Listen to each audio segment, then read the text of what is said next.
Good morning, everyone. Welcome to the second day of Music Talks conference.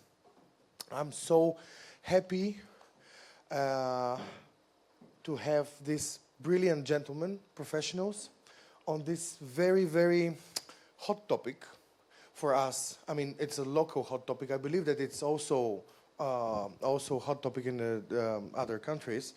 But let me introduce you first, Mr. Spiros Pengas, the Deputy Mayor of Thessaloniki in Culture and Tourism, and Lutz Leichsenring, who is board member of ClubCommission Berlin, and Mr. Simeon Vassilev from GLAS Foundation and Sofia Pride, who will be our moderator. Unfortunately, Azucena Miko, she had to stay in Spain due to family health issues at the last moment, so she canceled last night, in Friday anyway.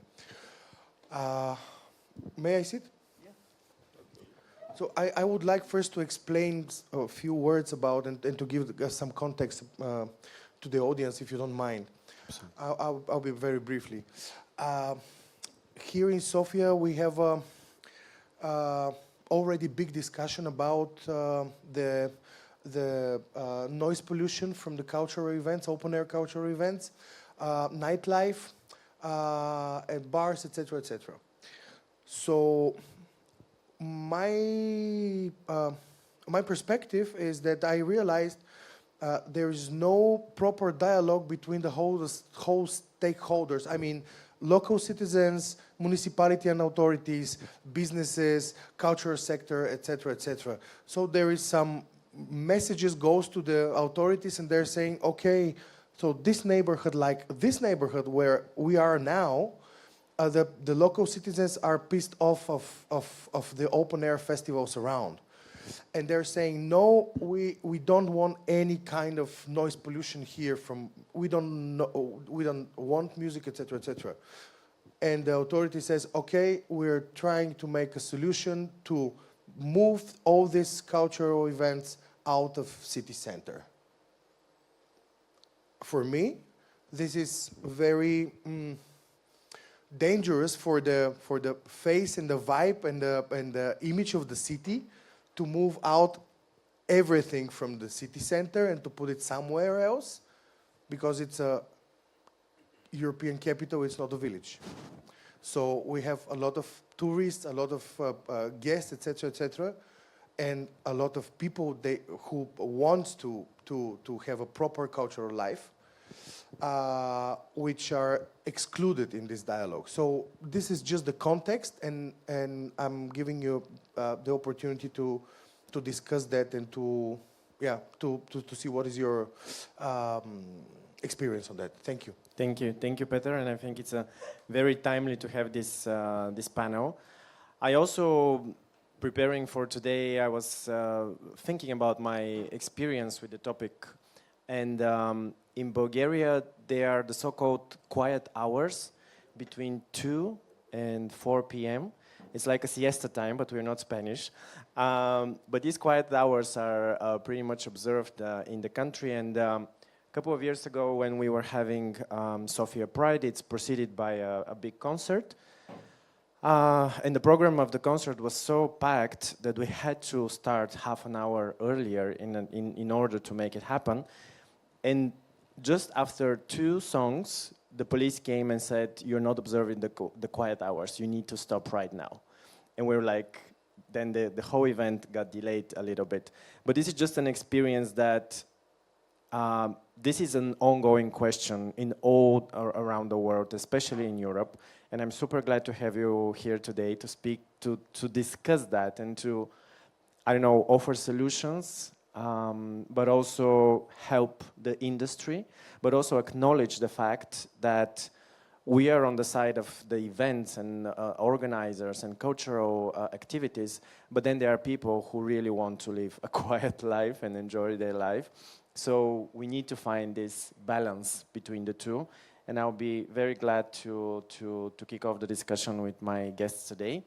Lutz, you're the nightlife expert. I love that title, right? and board member of ClubCommission Berlin. And just for the audience to know a little bit more, Since 2000, the ClubCommission Berlin has 300 members, and it's the world's first and largest regional associations of clubs, open airs, festivals, and cultural event organizers.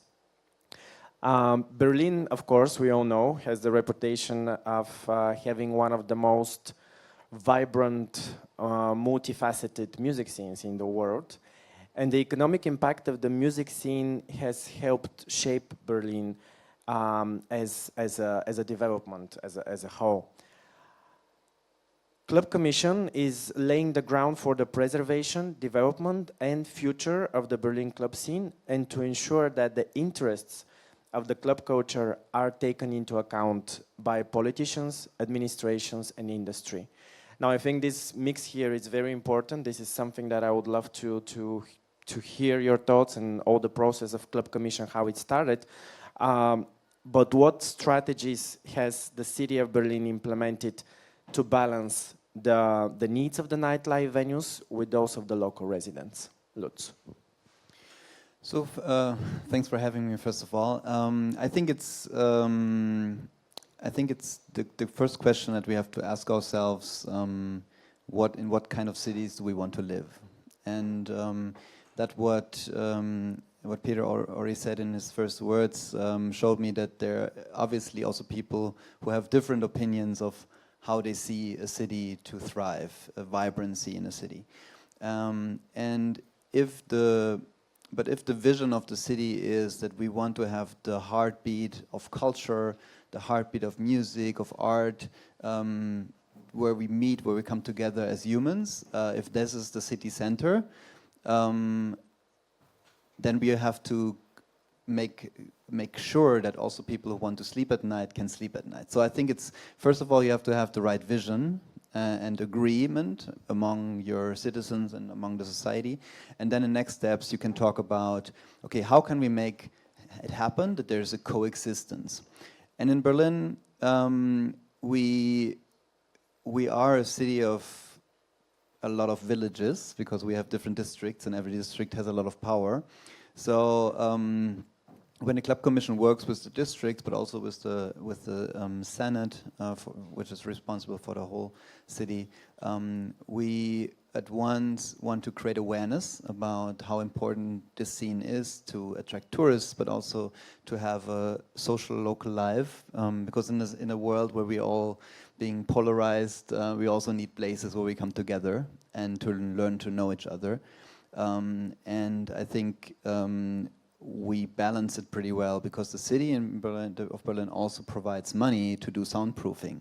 So we have a soundproofing fund which is now going for 4 or 5 years now. Every year 500,000 euros that we can apply as clubs, as music venues to do soundproofing.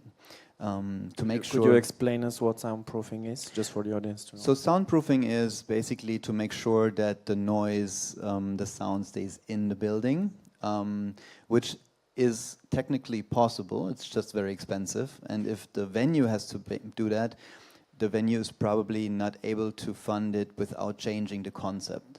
So if you would tell the venue to do it, they probably have to change the whole programming to a more mainstream, expensive nightlife. But if you want to have a very accessible, grassroots, emerging nightlife, you also need to help them because they cannot fund this kind of investment on soundproofing.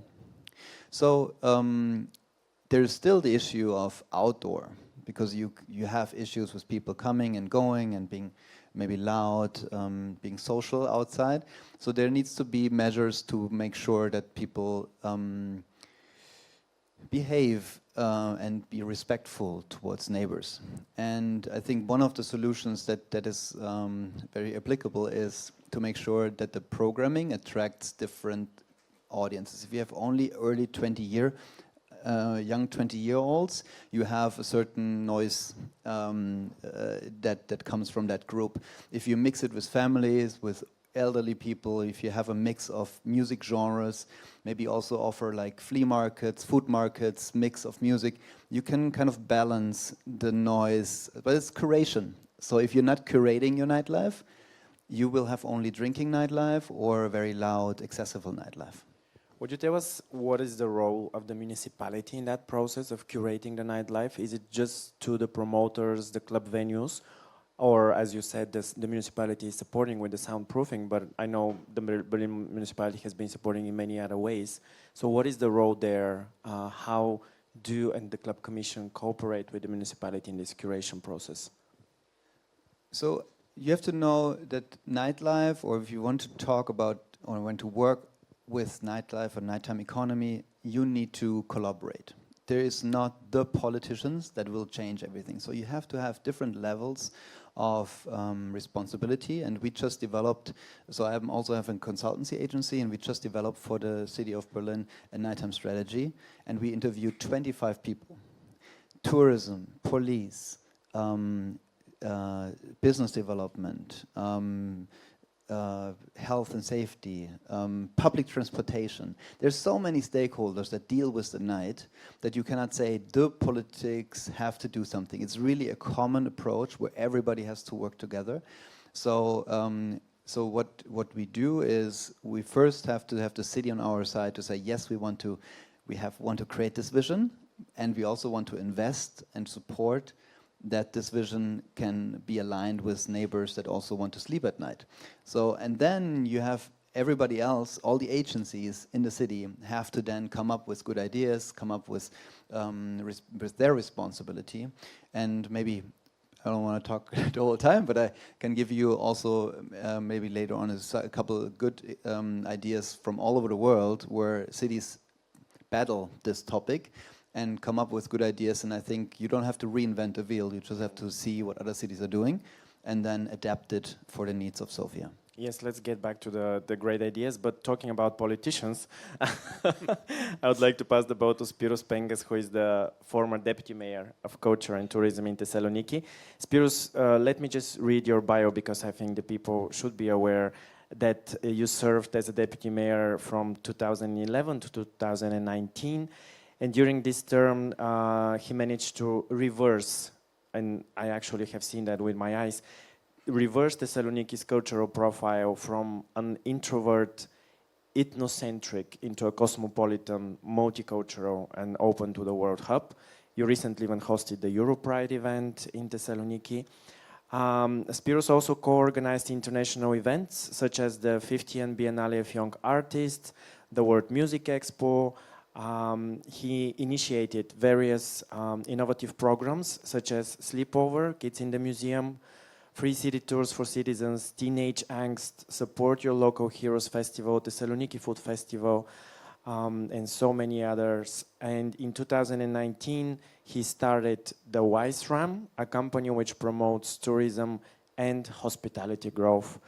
And it's great to have you here today on the panel. But talking about politicians, really, during your term as a deputy mayor, what were some of the challenges that you faced in balancing the cultural nightlife with the residents' peace? And also, if any of you have been in Thessaloniki, we're very much aware it's a very noisy city, and it goes all night. Yes. First of all, thank you for having me here. It's really an honor, and I said that also to Peter. I'm having a great time. I'm very happy to be here, and I'm always happy to be in Sofia. And for you who come next time, it's good to know that the quiet hours in Thessaloniki are from 3 to 5. Okay. Not from 2 to 4. And we call ourselves, or we have called ourselves the last few years also, the Berlin of the South. We are working the last few years very closely with Berlin. There is also an NGO called Octopus Garden, consisted of people from the cultural scene from Berlin and from Thessaloniki. And we try to exchange know-how and to see good practices and how can we create the strategy actually that Berlin has regarding nightlife and club life and so on. We're not so well organized as you can imagine. We are Greeks, we are not, unfortunately, Germans. So everything is a little bit chaotic in Thessaloniki. And yes, the city is very noisy, very loud. But this is part also of the everyday life somehow. People have somehow accepted that. What we did, you described that we actually, when we came into power, we were a very introvert city, and then we changed all that character of the city, the narrative of the city, and of course we used also the creative scene, the young generation, the club scene, the bars, bar life, and so on, gastronomy, in order to do that. We were also the local authority which gave the right to the bars legally to extend the music hours from 11 to 1 o'clock in the morning. And since then, it has been a continuous struggle, of course, because you cannot control if bars and restaurants keep the rules. And we had continuous complaints from different areas and from citizens and so on. And we always try to meditate and to keep the balance, let's say, among these group interests. It was not easy, and it's still not. And the problem is not that nobody keeps the rules. The problem is always that there are 3, 4, 5 bars who and which do not respect the rules somehow. And they create the problem, they create the anger, and they bring you in discussions, negotiations, and so on.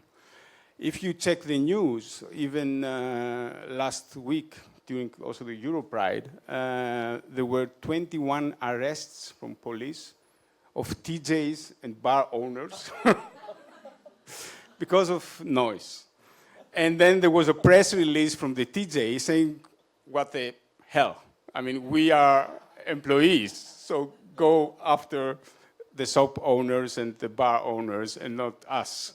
So it's a mess, it's a crazy situation. There is no solution yet to the problem. And this is something that even the new local government has to confront and to struggle. And I wish there is a solution, and I'm very eager to hear good practices from other cities, because so far we have not managed to find the right balance and the solution to that issue. And we have a lot of open air events, you know, also food festivals, and people complain.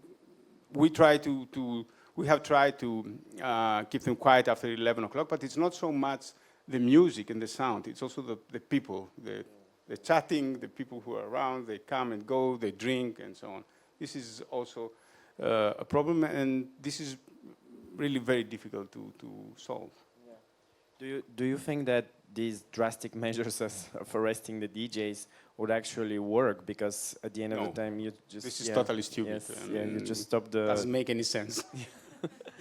But I wanted to ask you both, this is something that I think keeps on appearing, is the cities are for sharing, basically. And how do we keep this? And the people are there on the street chatting and drinking, or they want to sleep. And I've had this experience in Lisbon, in Portugal, where there was literally a whole neighborhood where there were Airbnbs on rent, but you couldn't sleep. You couldn't sleep. And this is creating these zones in the city of you want to avoid them if you want to leave them. They're lively at night, but then during the day they're not. So how, and Spiros, this is also up to you because you've been in the municipality, but of course Lutz to you as well. How do we keep this balance? How do we keep the cities shared by the people and not create these zones where it's only nightlife but no residents?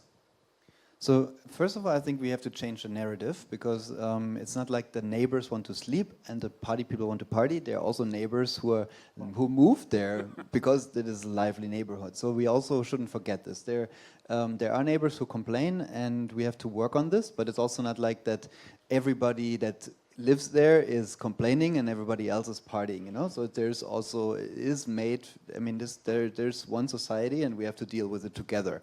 And I also think that it's I learned when I was in Thessaloniki the last time. I went visiting a young office of a company of engineers, and they did sound. They measured sounds in the city, and they didn't call it noise. They call it soundscape. And I think it's really a really good word to understand a bit in your when you talk about this, that it's not about noise, it's about people having fun. This is something very positive. We could have other noises in our cities and we don't. So let's just also start with the positive side and think about how we can implement things to make sure that we don't have these too many complaints. When it comes to change that narrative or change, I think communication is key. A lot of things are happening because people don't talk to each other. I don't think a police officer would arrest somebody if they have known each other and talked before. You know, usually there is also this kind of nightlife is threat, nightlife is danger. We have to, criminals are out there and we have to kind of combat this. And I think the more we talk to each other, the more there is platforms for communication, we will work on it. And with Vibe Lab, my company, we just got a grant from the EU for a project. It's called Night School, and we are educating stakeholders to make sure that everybody knows also what their role is. And I think one of the things is to educate door staff, bouncers, people that should communicate with each other, that have to learn how to respond on noise. And you don't want to have an aggressive situation in a city. You want to have people that feel welcome, but at the same time respectful. And I think, you know, in theory, everything sounds very good, and it's also nothing that you can change from one day to another. You can shut down the nightlife and you can push it somewhere in some parts of the city, but you won't delete this problem because it will shift to private homes, you will shift to Airbnbs. It will not go away. People will come together and will make noise. So you better do it in the rooms that are made for that, and you better deal with it in the right way. Yes, we have a similar problem, let's say, or situation in a neighborhood in the historic center. It's called Ano Lavadica or Valaoritu.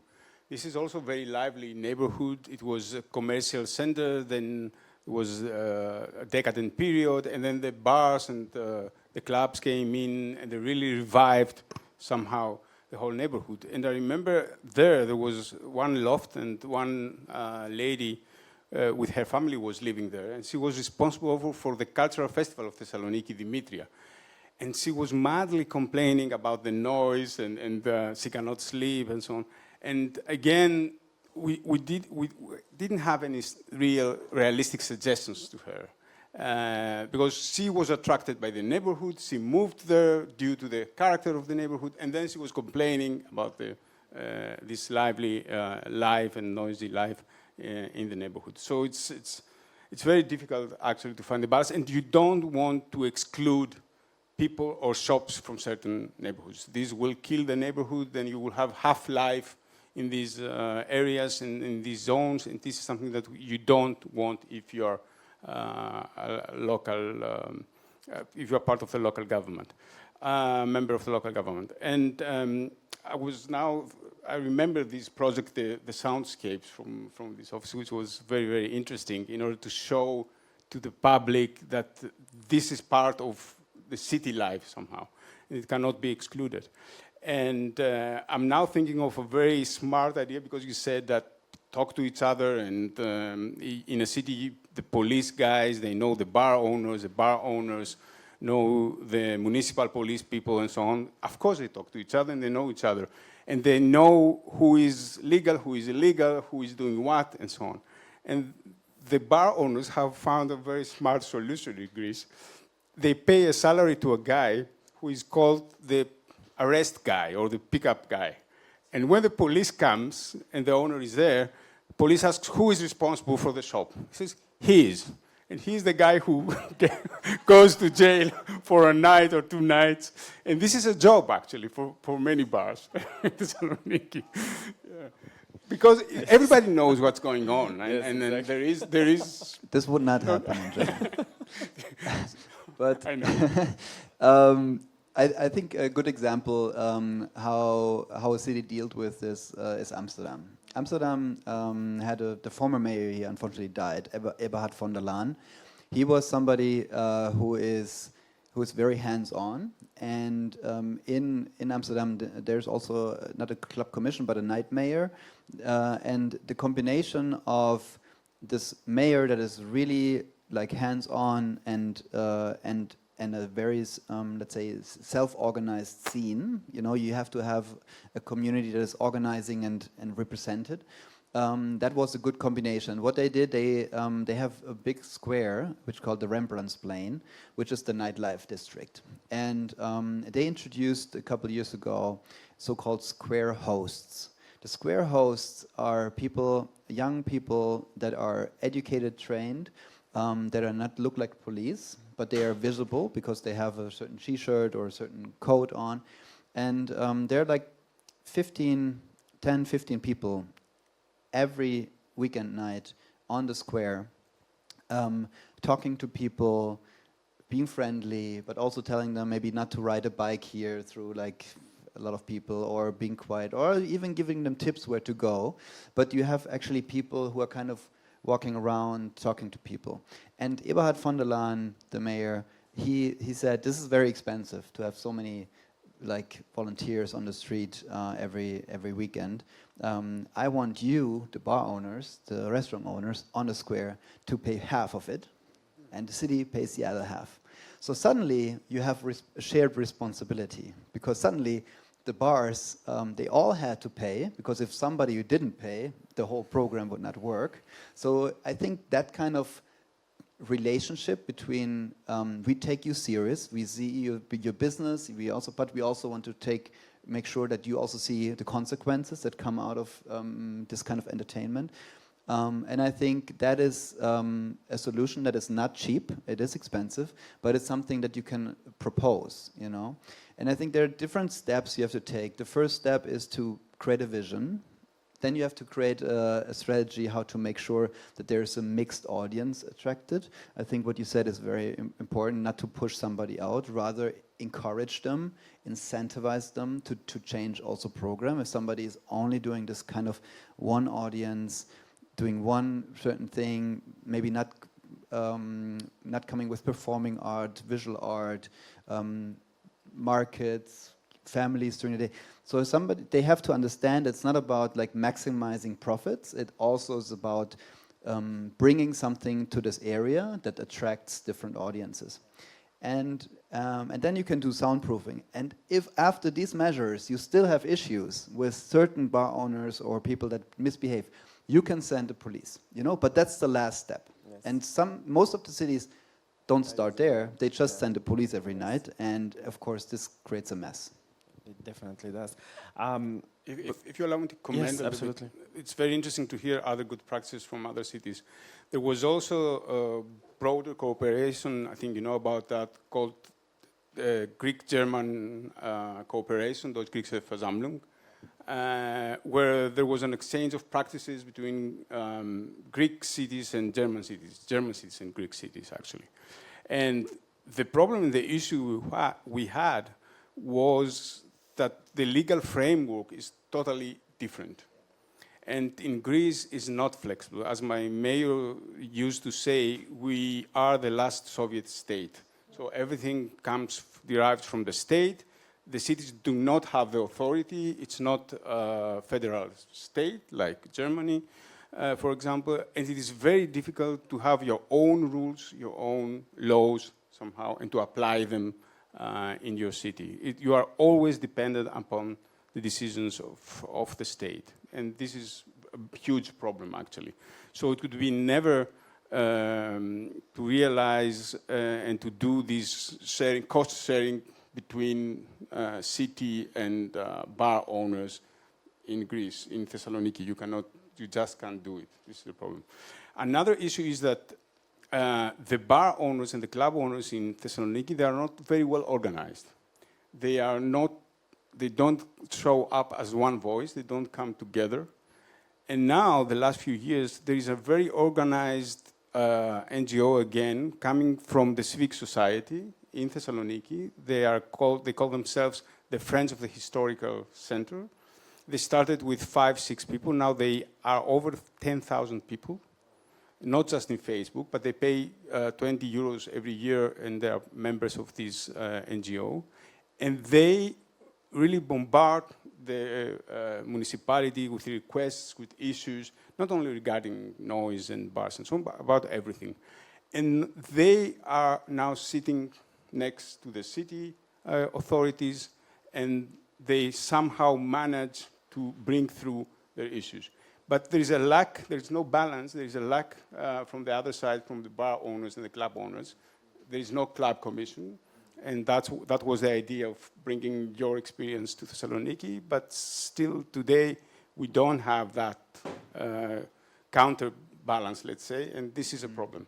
So there are now, just to talk about this movement of nighttime advocacy, there is now, after Berlin and Amsterdam started, there are two models, either a commission or a night mayor project. There are 90 cities in the world that have adapted this model. And I think it's a success story, and cities are doing this very differently. You have people that are working, like in Berlin, from outside of the city, but get city funding. So we are more an group of operators and promoters that build up this knowledge, and we are advising the city, and we're doing projects for the city to work on these issues. A night mayor is usually working from inside of the city. We have examples in New York, there's a director of nightlife, or in London, there's the night czar of London. So there are people in the city administration that that have like one or two assistants, and they work on these topics. They have both upsides and downsides. When you're inside government, you're limited in really doing things because you're working for one department, and nightlife is across all departments, so it's very likely that you're very limited only for the part where you work in. When you work some work in culture, some work in economy, some work in tourism. It depends a bit how the city set it up. If you're outside of the city, you cannot really influence lawmaking policies because you're outside of the city. So you have to really build up a strong lobby like we have in Berlin to really then come up with good suggestions, and the city takes, yeah, that's a good idea, let's bring this into policy. Not every city is made for that, I must agree. In Berlin we have much more openness from all different parties to support. No, I think it's very important actually to think about the municipality, not only going there with the problems when the problem exists, but also going with solutions, with ideas. That we saw that the municipality, what Peter started actually, that there is this discussion that should we move the festivals outside of the city, and then was there a discussion about it? Are the stakeholders going to be there? So this is to what you're saying. I think it's very important to keep the communication going between the different actors. Yeah, and maybe I come up with an example in Berlin how we started. So there's a phenomenon that happened now since over 10 years, that young people that use social media go into parks or go into abandoned buildings and do parties there. They just need one day to set it up. Usually there are a couple artists who have their social followers, and they say, hey, tomorrow we go, sun is shining, we go to this spot in the park, we bring our sound system, and we do parties there. The city didn't know how to react because it's popping up everywhere, and the only thing what they could do is like sneaking in social media, finding out where people are meeting, and then coming earlier with the police and shutting it down. We did it a different way. So the Club Commission started a project which is called the free open air scene. So we didn't call it illegal raves, we call it the free open airs. So first, to just turn this illegal rave into something positive, because it is positive. When young people come together in a public park and dance, what are you complaining about? This is positive. We don't, okay, we have to make sure that there's no littering and nobody there's no noise that is distracting. But in case you can keep track on this, you're fine. You can dance, you can play soccer, you can do anything you want to do in a park. So what we did was we partnered up with the Chamber of Commerce, very holy institution in Germany, and we told them, these people who are doing this, they are not able to do this in clubs because they're too young, too unexperienced. We want to train them. They're the new club owners and promoters of the future, so we have to give them education. So let's do workshops in the Chamber of Commerce. So we did a lot of these workshops, and we have now 500 people already through over the years having in these workshops. And some people say we teach them how to do illegal raves properly.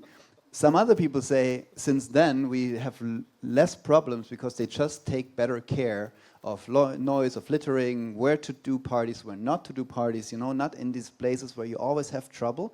Basically, those are blacklisted. Everybody knows we don't do it here because it's only getting trouble, and people talk about this in the workshops about it, that these are no-go areas. And I learned a very interesting word, a German word, of course, during this process. The word is Baumscheibenbepflanzungsrichtlinie. And it's a word that a local community member in Berlin told me when I talked about this. And I told her, we have this issue that it's not legal, but also it's not fully illegal, because as long as, at what point does it get illegal? When 5 people have birthday and they bring their boombox and dance, is this legal, illegal? At what point does it turn into illegality? And she said, we have a similar problem in our district. It's totally different, but it's similar. Because people in Prenzlauer Berg, with a nice neighborhood of families, they start to gardening in front of their houses. Plants, beautiful flowers. But you cannot garden somewhere in the streets in Germany. It's not your garden, it's the public. So the city didn't know what to do with that. People started to do gardening, because they actually took it out. They basically turned it down, and then people complained, hey, we make beautiful gardens here, we make the city nicer, how can you do it? And so they developed a Baumscheibenbepflanzungsrichtlinie, which is a guideline how to allow gardening in public space. It doesn't say it's legal.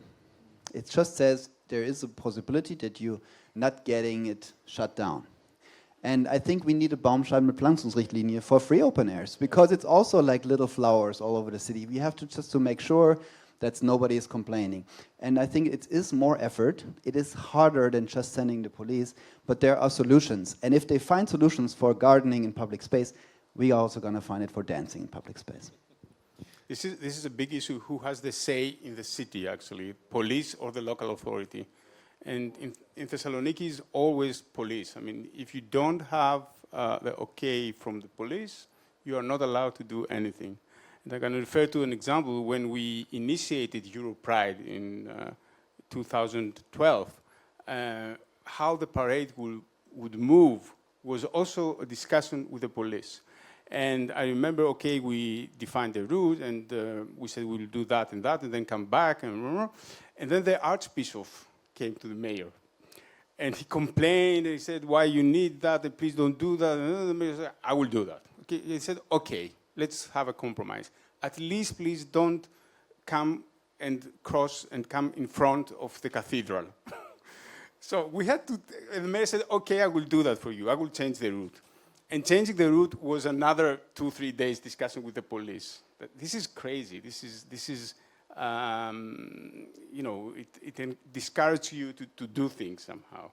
And I showed yesterday a little bit, I presented the city, and I said from the very beginning that culture was actually part of the DNA of the city and of the narrative of the city. And these youth spirit and how the city parties and moves and so on. At the end, when people were asking, what do you sell from your city? I was always telling, I'm selling the vibe of the city. This is what Thessaloniki has. It has a special vibe, and for that you need the nightlife, you need open events, open air events, you need music, you need concerts and so on.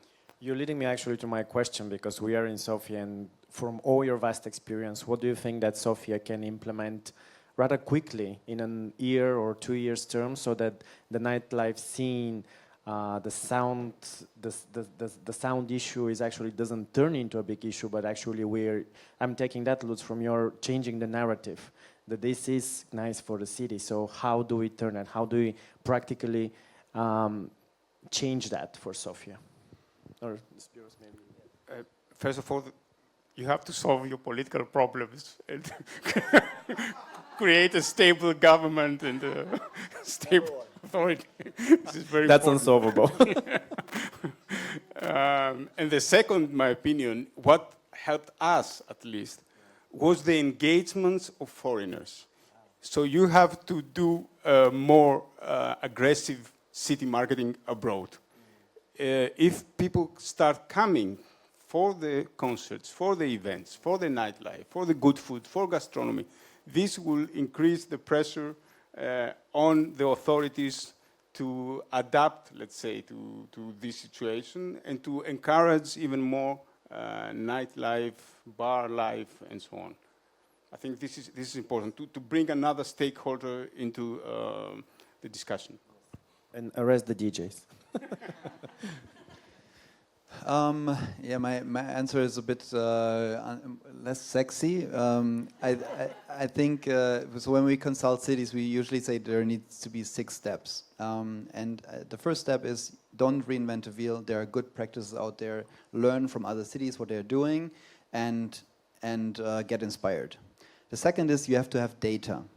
If not everybody's talking about the same things, you have to assess the city. So you have to make sure you know where is my commercial nightlife, where's my independent nightlife, where's my informal nightlife, where's my experimental nightlife. So understanding what is what are the patterns and what is the structure of the city, because you don't have to treat everyone the same. There are people who are exploiting the city and people who are bringing value to the city, and you have to make differences in who you support. The third thing is to, based on evidence and based on good practices, to create an action plan. You have to make sure that these steps have to be taken, and sometimes some of them are low-hanging fruits, some of them are really complicated, but list them and make sure that this is our action plan. The fourth step is to create awareness about it. There is, nightlife, as I said, is collaboration, so you need to have a lot of people on board. It's not that one little group of stakeholders can change the world. You have to get everybody on board, show them the data, show them the action plan, and show them what other cities are doing, and that is very convincing. The fifth step is to create access to decision makers, because if you don't have a night mayor or a commission, who do you gonna talk to? You're not gonna talk to 20 or 50 bar owners and club owners at the same time. You have to have one person or one group that you're talking to that needs to be responsible for it, and this group has to be formed, otherwise you don't know who to address. And the last step is to educate, because you need to education of the stakeholder side, in the communities, but also in the city. People in the police, in the administration, they also have to be educated on what to do and how the vision of the city looks like. I think these are very practical steps, and I would love to see them actually in a roadmap. And I think this is a great forum, and thank you so much for being so active and giving us so many ideas. I'm happy to see actually representatives of the municipality, of the local municipality here, so I hope that this will actually inspire the dialogue to keep on moving. And I would like to give the floor for any questions. Yes? Thank you. Hello, everyone. It was a very, very insightful talk, and thanks for the moderation, and thank you to both of you. My name is Murat. I live in Berlin since the last 10 years, and I'm going to tell you a little story, and that will turn into a question. I live also in Istanbul, but 80% of the time I live in Berlin, and I have companies in both of the cities. We run a jazz festival on an island, actually close to Thessaloniki, Bozcaada, Tenedos. I mean, we've been involved in different things in Berlin. So, in my first days when I moved to Berlin, I was super excited, to come to such a nice city. There was an event called Beats by Boats or something like that. Lutz, you probably remember. So it's like different electronic music labels having boats, and on the canal they are going towards the lake, like different sounds in different boats. I was invited because I used to book electronic music acts to Istanbul from Berlin, and I was having a great time with my girlfriend. It's all good, and then a police boat comes right next to us, and the first reaction I have in me is like, oh, there's a problem, because coming from Turkey, police and event is just, you know what's gonna happen, and the police boat comes next to us, and they're dancing too. And I'm like, okay, now I think I'm in a different city now. Like, this is gonna be really different for me. I'm not saying this because it's all great. There's shitty situations, all around, I know. But what it made me think always is that these people who give, like, legislators or city professionals, like mayors, whoever working for them, they should also be the consumers of what we do too. Like in Turkey, for instance, I'm trying to tell a cultural blah blah guy who came to that position because he is a relative of somebody else, and telling them about a jazz festival, how beneficial. Like, they don't like jazz, they don't like music, they just want to go home, watch football, and just potato, sleep 10 p.m. So. But in Berlin, what I'm noticing is that, like, these people are also consumers of what this culture is bringing. So how do you see that angle? I think Germans are more into the civil society. Like, they get involved, they form commissions, they get more active in their local communities. I think this is also very important, because in Turkey it's us and them. Like, I think what Peter is having here is he and his team versus some aliens, but they should be the also consumer of this. Why do you think? Yes, I think we are the same pace, Turkey and Greece. Also in Thessaloniki is them and us. They take their role very seriously. I remember when I was the first time in Amsterdam for the Queen's Day, and I was confronted with policemen. I didn't believe how kind they were and how easygoing and how they were dressed with earrings and stuff like that. It cannot be true, because we have this attitude in Greece, and this brings a problem. It has historical roots, of course, the junta time, and that the police was following people, and the relationship was not constructive, let's say, and this has not changed, and this is not good. So police guys are not consumers of culture somehow. It's the same attitude, and this is a problem, and you need a long time to change that, actually. So first of all, Berlin is not Germany, so there are other parts of Germany which is not as easy. But I would say, so dealing with the police, I think the police in Germany also changed over the last decades. There was also times where it's more enforcing, and now it turns into service. And this, I think, mindset is something that the city also has to want. They have to see their employees, but not only in the police, but also in the administration. How can we change from enforcing to service? How we can help you to make your job better and not to just punish you. And the city of New York actually changed this with the director of nightlife massively, that she was from inside the city, and that was good to be inside of the city, to change the narrative from enforcing to service. And the first thing she did was a tour through the district, to the different districts with all the agencies, and I was at one of them. They're like neighbors, operators, everybody was invited to this event, and on the stage were 12 different agencies sitting. Police, fire, harm reduction, they were all sitting there. And then citizens could ask questions, and she was moderating it and says, okay, we take notes, here, go please down there, secretary making notes. So we take you're serious, we want to help you, we want to understand it. And there were people that were complaining about noise, as well as bar owners complaining about not having enough space outside of their bar, whatever.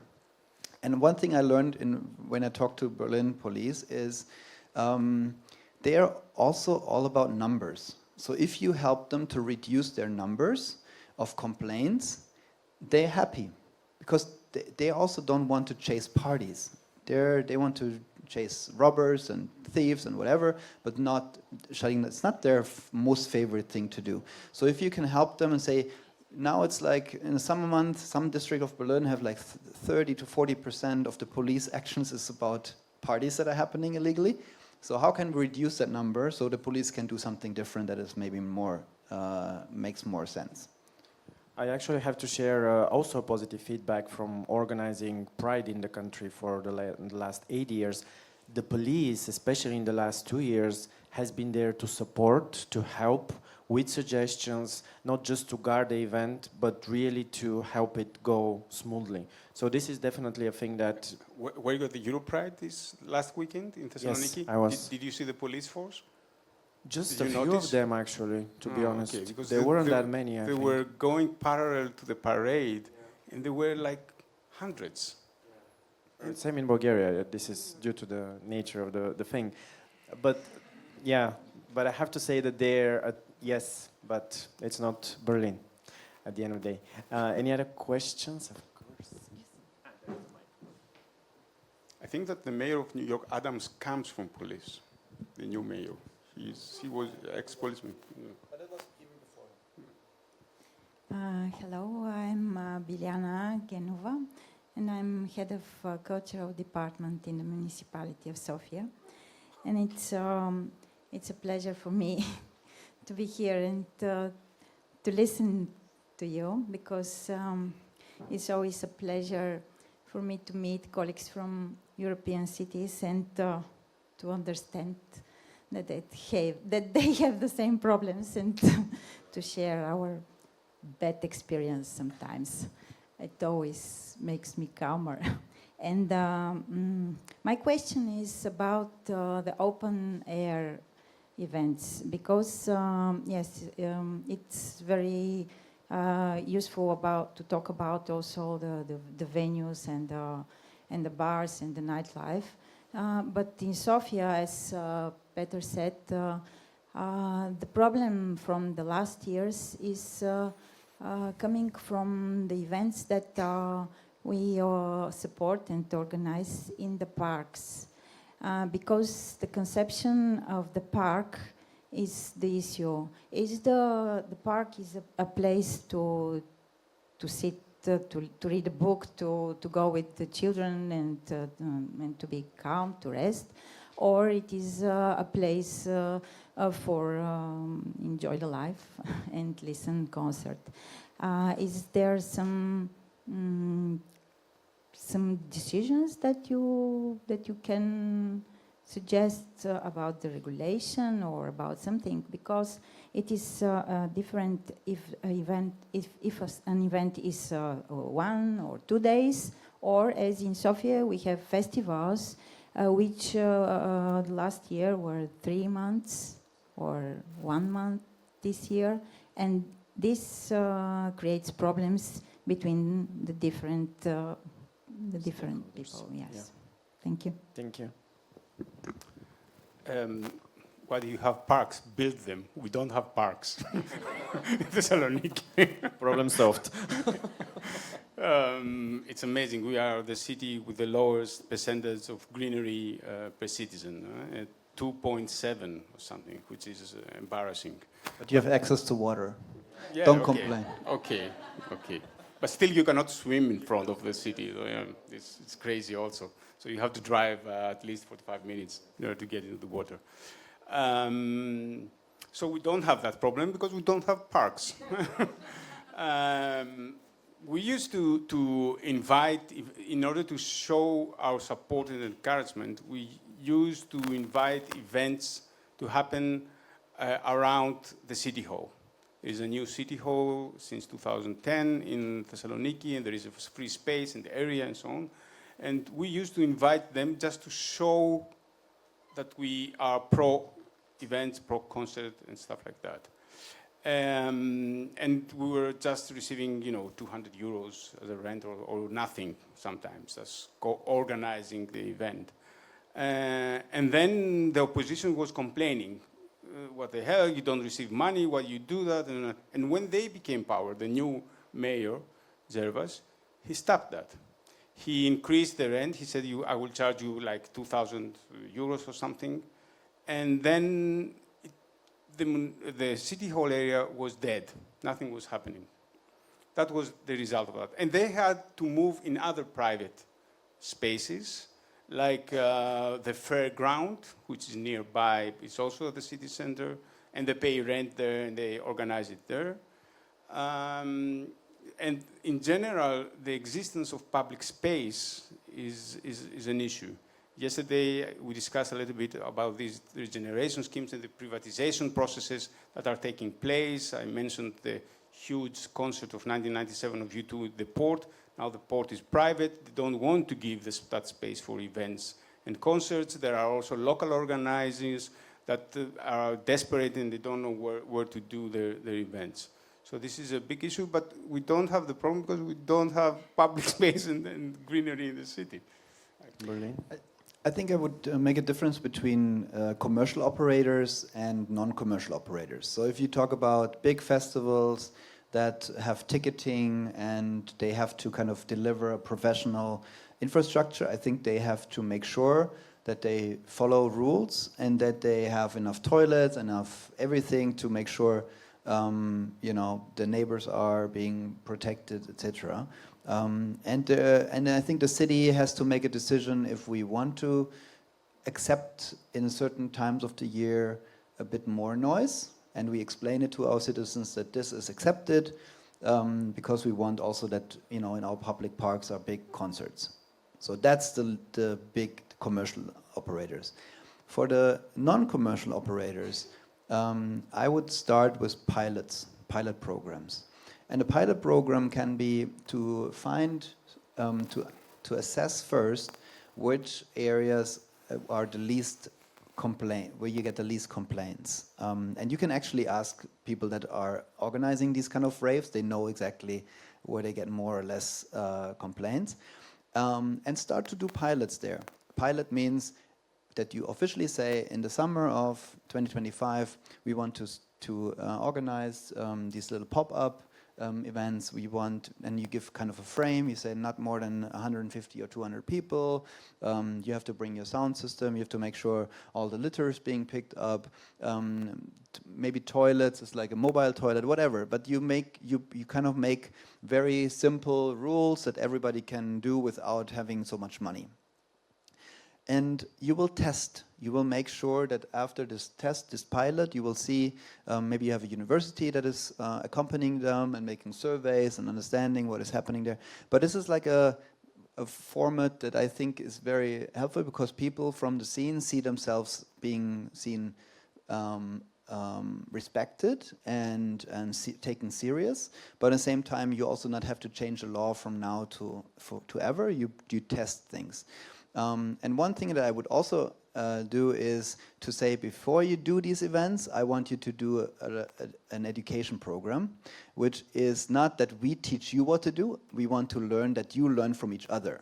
So peer-to-peer learning. That means you bring into a room people that maybe work with solar sound systems, with solar cells, or who have smart ideas to reduce litter or not, or not do any litter, create any litter. So there are smart people out there, and you have just to bring it in the room with good ideas. And I think that is kind of the collaboration, the awareness that you need as a city to give. You give them trust, but at the same time we try it out. We want to see it, that you can do it. I think somehow the problem are not the regulated events. Yeah, it's the music here stops at 11 o'clock. So this is something that you can deal with that and so on. The problem are the illegals, the bars and the noisy events and which take place. And I think people, through time, they learn to adapt to the situation if the organizers respect the rules somehow. And just to add this, and there are also technologies. For instance, what we are testing in Berlin is to use certain areas of the park that are kind of in a mold, and we talked to the local gardening organization to put certain material on the side to absorb the sound. So there are certain ways that you have to test how this works, but I think it's worth trying. You know, it's not that you create like artificial party zones. It's really something that is popping up, and you test it there, and it's popping up somewhere else, and I think people will accept it. And I think we have time for one more question, if there is one, or maybe not. More of myself Yes. in like 10 minutes. So what I wanted to add is that really this is the biggest problem that we have to deal with. So how to coexist with neighbors, because we really happen just in front of the big buildings. So we know that we have to abide by higher standards. And then don't be ashamed if anyone comes and say, hey, your festival is loud. That, yeah, so are you. But somehow don't be ashamed of it. And I love the name of this panel, Life is Noisy, but music is not noise. So we have to be very clear of that, because sometimes it also happens to us. And like, yeah, I'm sorry. Yeah, we know that, hey, don't be ashamed of it. We are creating beautiful experiences for people. And at the same time, we need to know that we have to be as clean as the cleanest one. We have to be as organized as the most organized one. So if anyone comes and says something to you, you can say, hey, this is the regulation from the town hall. These are the decibels that are the most noisy. We are just under 2 minus. This is the cleanliness that they are asking from everyone. We clean from here and to there, because then you have real arguments to sustain what you're doing. And at the same time, I think that it's very, very important to know what your neighbors think. So we always invite the neighborhood associations. We talk to them every year. We have several meetings throughout the year. We work with high schools in the area. We teach them music production, electronic music production. We work with high schools to create their own music festivals. We know that we give back to the city. And the next panel after lunch is going to be about data. You can also say, hey, we are giving back all these things to the city. It's not only culture, it's not only nightlife, but at the same time, this is the money that's coming in. These are the people that are coming to the city to know us. So you really have to be prepared, because they will come after you. But don't be ashamed, because we are not noise, we are culture, we are fun, we are community, and we are business. So I think that if you have the arguments, it's really easy to sustain that what we do makes sense. Thank you. Marta, tell us what you do. Tell us what you do. What's your job?